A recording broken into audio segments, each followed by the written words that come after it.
Ces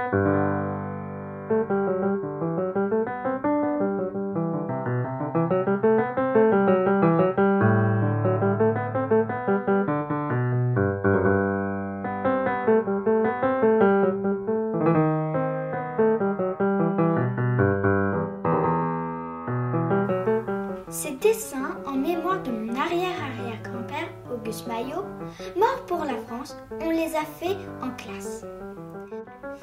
Tout comme cet arbre généalogique de notre famille.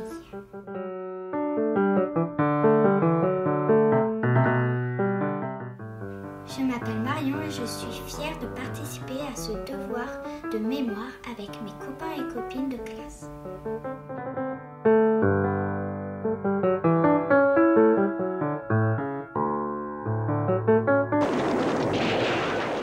Notre professeure, Madame Baselminer, nous a beaucoup aidés pour la recherche d'archives et coupures de presse de l'époque.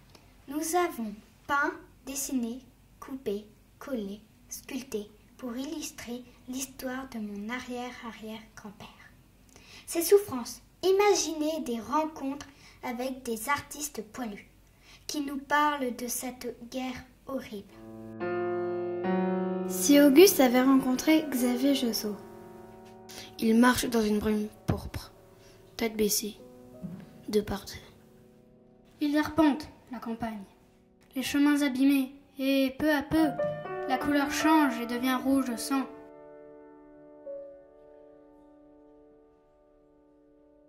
À la manière de Marcel Gromer, ils n'ont pas de visage, ils sont en pointillés. Ils n'ont plus d'identité et ils sont transparents, sages, ils attendent calmement. Ils sont résignés, gardent leur dignité.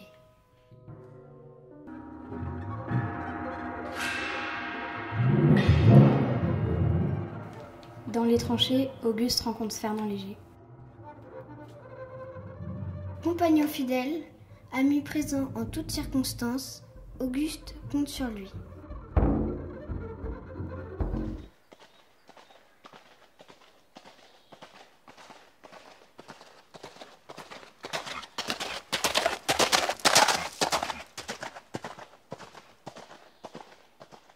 Un éclat d'obus, une balle, un souffle. Rappelons-nous de chaque détail. Auguste rencontre George Scott et Charles Martin et exprime le chaos, le bruit insoutenable des explosions. L'effet d'un obus dans la nuit, la folie de la guerre. La guerre continue, une bombe tombe sur la maison, la boutique est éventrée et les chaussures volées dans l'heure qui suit.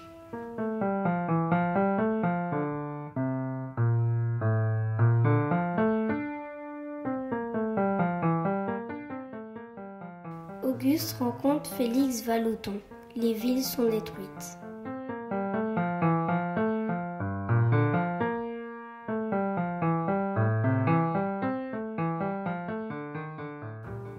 Auguste rencontre Tardy et Théophile Alexandre Stehlin. Sous les cendres, la nature veille. Les soldats étaient tous frères. Comment parler des actes les plus simples du courage ordinaire? Noël 1914. Que dire? Que penser? Un rêve, une seule et même nation, les hommes. Il y a la mort au bout du fusil. Nous n'avons pas de lit. Ici, partout règne la peur. Que ce soit notre dernière heure. Il y a la mort au bout du fusil. Il y a la destruction au bout du canon. Tout le monde donne de l'or pour acheter la mort. Il y a des images gravées qui m'aident à me surpasser. Celles de mes proches, celles de ceux qui pensent à nous. Non, nous ne sommes pas encore faits. Je pense à vous. Je suis avec vous, Auguste. Chers parents, je viens de recevoir des nouvelles de Marguerite. Je suis en bonne santé, mais je continue la chasse à l'homme. Je suis en colère d'être là, bêtement séparée de toi. Bientôt, c'est l'été. Je rêve d'être rentrée près de mon aimé. J'ai vu des bleuets couchés sur l'herbe fraîche. Printemps, tu es là.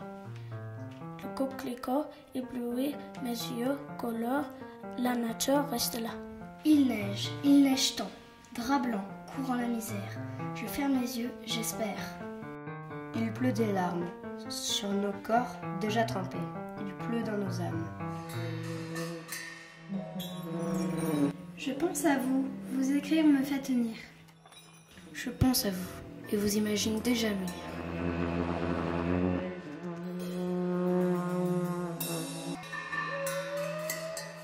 Si Auguste rencontrait Paul Flickinger, le réconfort des marraines de guerre.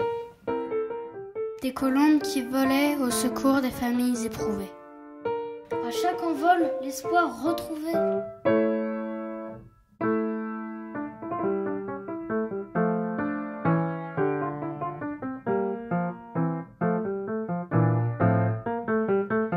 Madame, nous avons le plaisir de vous informer que le comité bienfaiteur des États-Unis ont adopté votre enfant.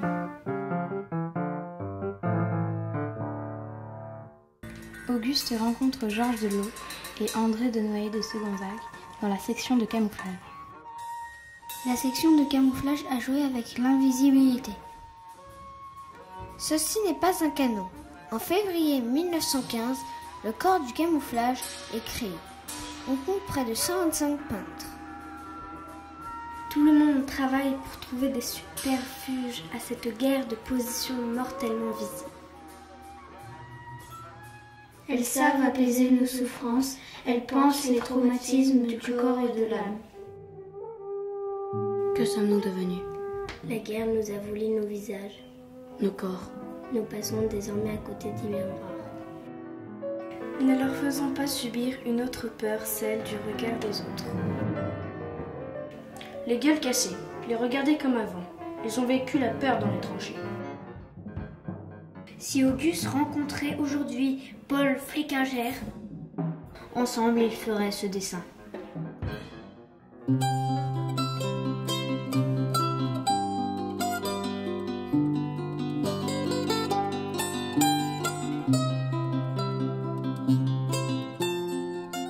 Seuls le bleuet et le coquelicot ont su résister et rester des éclats lumineux dans un paysage devenu sans couleur. Sachons prendre quelques instants, un court moment, rien qu'une seconde peut-être pour pouvoir dire le mot demain. Masque à gaz à ces voleurs de vie, à chaque âme partie s'envoler vers la paix. Apollinaire écrit: elle a poussé très loin dans cette guerre l'art de l'invisibilité. Il fait sombre et froid, rien ne bouge.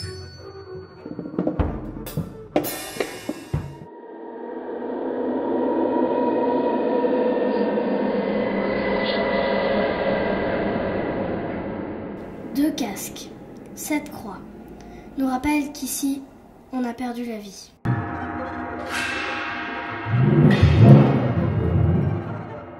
Si Auguste rencontrait aujourd'hui Paul Flickinger, Les soldats robots.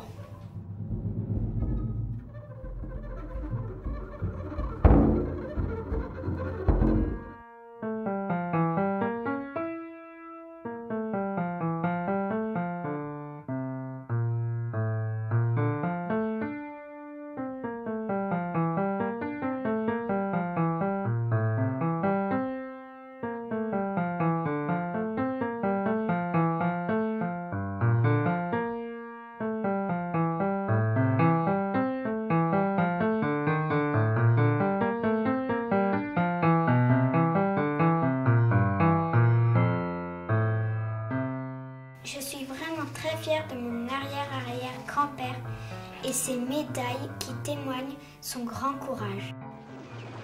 La guerre t'a privé de ta vie, la guerre m'a privé de toi. Il ne faut jamais oublier cela. Nous avons 10 ans. Nous ne devons pas oublier. Nous sommes la mémoire de demain.